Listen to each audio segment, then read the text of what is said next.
Okay, let's go.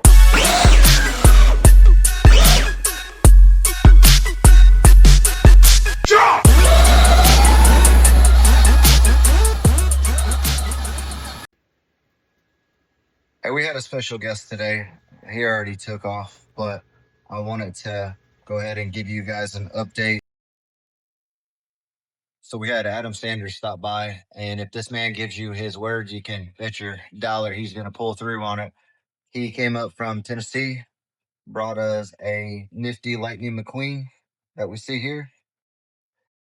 So it gives us another project car to be able to 3D scan and start building you guys some more parts out of it. But wanted to give you guys an update on this C7. I keep getting the questions about how do I have this set up, right? So let's go ahead and let's cover some of that.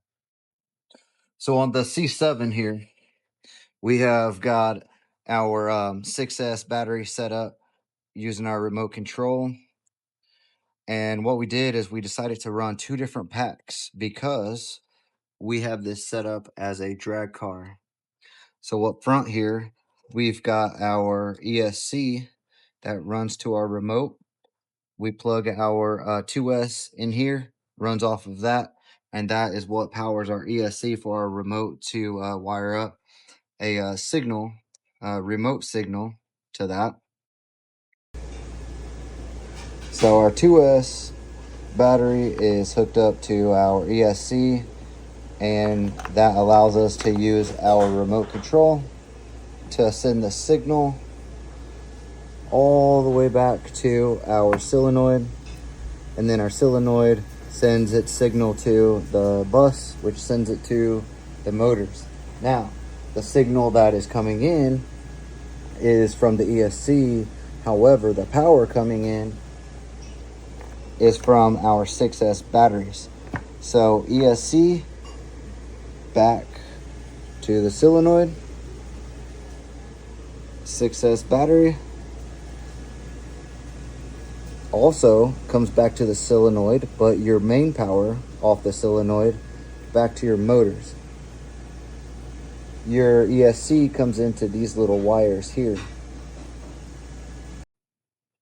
Now the next thing, what we did is, since technology has improved years ago when we were setting up a C7, as many of you have probably already seen the video, I made a powerwheel C7 that had brushless Mamba motors from an 8th scale RC.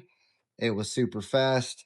However, now with technology, we have been able to update the steering. Okay, so instead of a linear actuator like our last C7 build that was RC, we now are using a brushless servo that plugs into our ESC over here. So the brushless allows you to have a lot more torque. And if we look down here, we can see that we have a